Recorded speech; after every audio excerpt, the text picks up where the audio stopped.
Kumusta naman kayo guys? Sana okay kayo, ako okay naman ako. And yes, kakain muna tayo ngayon dahil gutom na ako. Pero sa video na to ay sasagutin ko lahat ng mga katanungan ninyo kasi alam ko naman na confused kayo, marami nagtatanong. And eto na nga, sasagutin ko lahat ng mga katanungan nyo. So I'm so happy na nakabili na tayo ng dream house natin sa Japan. And thank you sa lahat ng mga good comments, support, and magagandang feedback. But, however, may mga pangit pa rin na feedback at may mga, alam nyo na, may mga negative people pa rin na nagko-comment na kung anik-anik. Minsan di ko na rin maintindihan, mga Pilipino sa halip na makita yung maganda, yung pangit ang uunahin, tsaka yung pintas. At tsaka minsan sa halip na maging masaya sa'yo, parang bakit ganun? Bakit nega?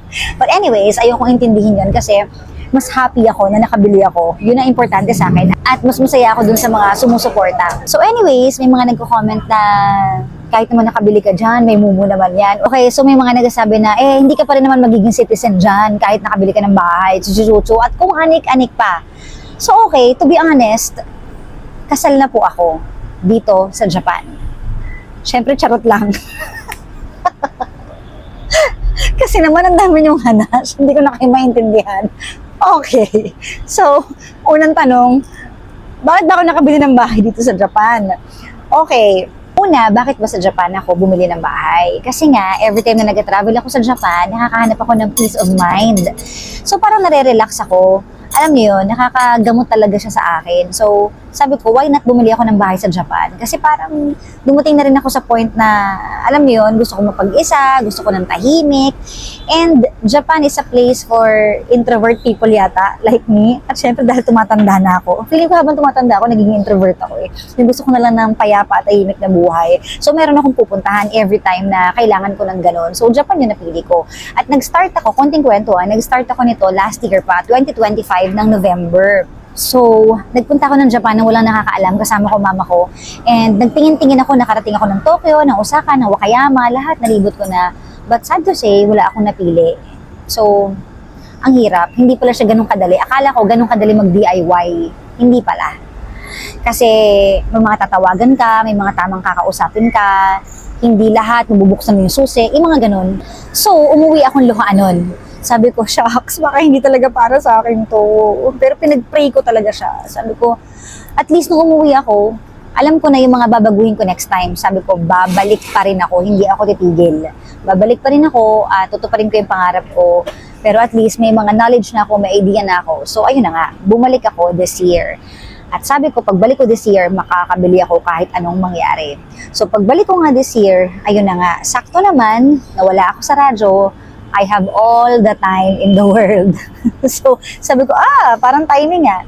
So, nung bumalik ako this year, ayun na, naghanap-hanap na ako ng bahay. Sabi ko, hindi ako uuwi hanggat di ako nakakabili. Talagang yun yung goal ko. That's why, kaya, ang tagal ko din sa Japan. So, naikot ko ulit mula Tokyo, Osaka, Wakayama, Chiba, kung saan-saan. Hanggang sa nung last day, sabi ko, uuwi na ako bukas, wala pa rin ako nahanap. Until nung last day, dun ko talaga nakita yung para sa akin. Sabi ko, OMG. Hindi talaga naging madali yung journey ko. Kailangan mo talagang ipaglaban, gawa ng paraan, at hindi ka titigil. So, ang dami ko nakitang bahay. May mga tigti 300,000, may mga 500,000. Marami naman talaga kasing abandoned houses sa Japan due to population at yung iba lumilipat sa city, ganun. So, naa-abandon na nila. Para hindi na lang sila magbayad ng tax, hayaan na lang nilang ganun. And yun nga lang, siguro hindi ko masyado marirecommend yung paghahanap ng ganung bahay kasi ang daming paparenovate at yung renovation sobrang mahal. So kala mo nakamura ka, pero yung renovation mas matindi. That's why yung napili kong bahay, kahit maliit, hindi siya ni-renovate. Alam niyo kung bakit? Kasi a month before na kinuha ko siya, may nakatira. So, apartment talaga siya dati. So, may nagme-maintain, kaya maayos. Nagkataon na yung may-ari, ayaw ng paupahan. Sabi niya, benta na lang daw niya kasi matanda na yung may-ari para at least makuha niya na yung pera. So, ayun, yun yung napili ko kahit maliit. And gusto ko rin naman talaga maliit para hindi mahirap yung maintenance. At saka pag maraming kwarto, daming aircon din, daming kuryente. At least ito, bakasyonan lang naman, di naman kailangan in grande, di ba? Ang tanong, may multo ba? Sa ibang bahay na mga napuntahan ko, masasabi kong may mga moment ako na feel na mabigat. Alam niyo yun, hindi ko ma-explain.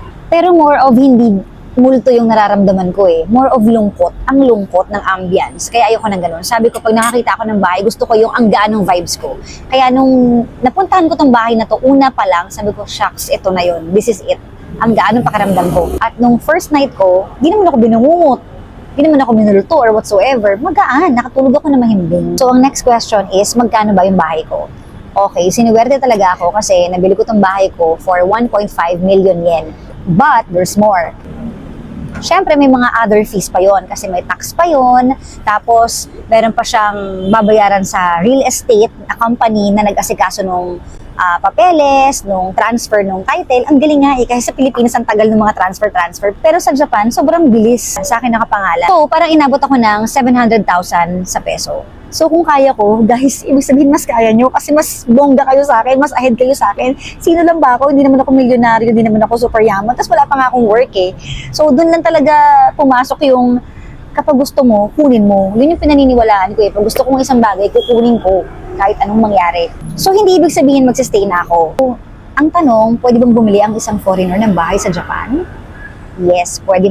Kasi kung ako nga nagawa ko, so kaya nyo din. So, kahit single tourist visa entry ka lang or multiple entry, ako kasi multiple entry ako, pwede kang bumili ng bahay. But, it doesn't mean na pwede ka nang tumira doon, maging citizen or magstay.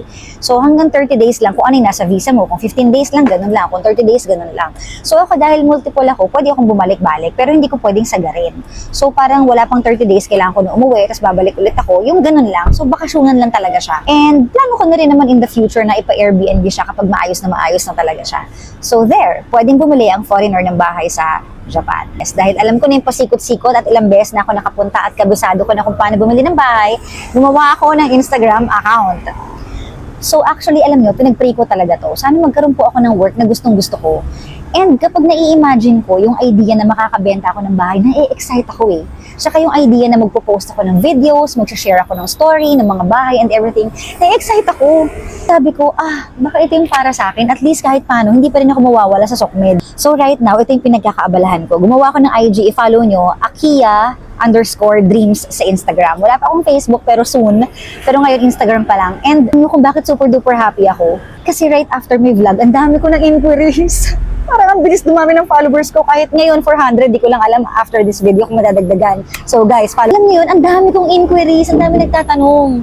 Though alam ko naman na yung iba, nagtatanong lang. Yung iba, seryoso. So, well, ko alam kung paano mag-gauge kung sino ang seryoso at hindi. Pero siguro, ang masasabi ko, kung gusto mo talaga magkaroon ng bahay sa Japan, number one, budget ka ba? Decided ka ba? Kasi doon magsa-start eh. Marami kasi nagtatanong pero wala namang budget.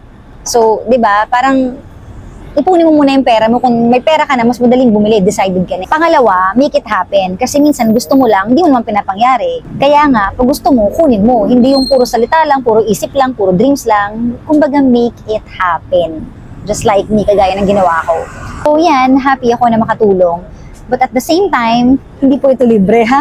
Kasi business ko to eh, pinaghirapan ko din naman to. Tsaka kung gusto niyo mag-DIY, pwede rin naman. Pero guys, hindi ganun kadali kasi pinagdaanan ko eh. Ang daming mga websites, ang daming mga nagtayo na ng companies for foreigners na mag-i-inquire ka pa lang, may bayad na, dollars na. Kaya hindi ko tinuloy kasi parang meron ako nakausap na American sila. So nag-i-inquire pa lang ako, 300,000 na agad yung patong. So yun yung fee sa kanilang service fee, ganun kamahal. So bukod pa yung bibilin mong bahay, di ba? So magastos talaga. Kaya sabi ko, total ngayon alam ko na and I know the right people to talk to. Dahil with the help of my cousin din naman at sa mga nakilala ko na sa Japan, sabi ko, okay, gagawin ko to. Hindi talaga siya ganun kadali. And pag nag-DIY ka din, pwede ka na maghanap-hanap kung gusto mo. Pero paano ka tatawag? Mahal ang overseas call. Diba? Kung nasang bansa ka man o nasa Pilipinas ka, hindi ganun kadali. Tapos paano ka makikipag-usap? Japanese, marunong ka ba? Parang yun yung mga dapat mong i-consider. So, ayun na nga. Sa mga interested, pwede kayong mag-PM sa Instagram ko. Bago pa lang siya, meron na akong partner na real estate sa Japan na tutulong magawa ng mga contract and everything, yung ganun ba. So doon natin pag-usapan lahat ng mga other details na yan. Ang sana nasagot lahat ng mga questions ninyo. And ayun, marami talaga kayong pwedeng hanapin bahay sa Japan. And iba-iba din naman yung range ng bahay. May mura, may middle, may mahal. So kung mayaman kayo, pwede din naman yung mahal para wala ng renovations kasi mahal talaga renovations sa Japan, promise. Tapos importante rin yung malapit sa train station, yun. So I'd be willing to help you kung seryoso talaga kayo. So, ayun lang. Sana nasagot na yung mga tanong ninyo and abangan nyo yung mga susunod kong vlogs. Ayun lang. Thank you so much. Kakain na ako kasi gutom na ako. Kain tayo, guys. So, abangan nyo yung aking mga next journey ng aking buhay-buhay sa Japan. Siguro mag-aaral din ako mag-bike.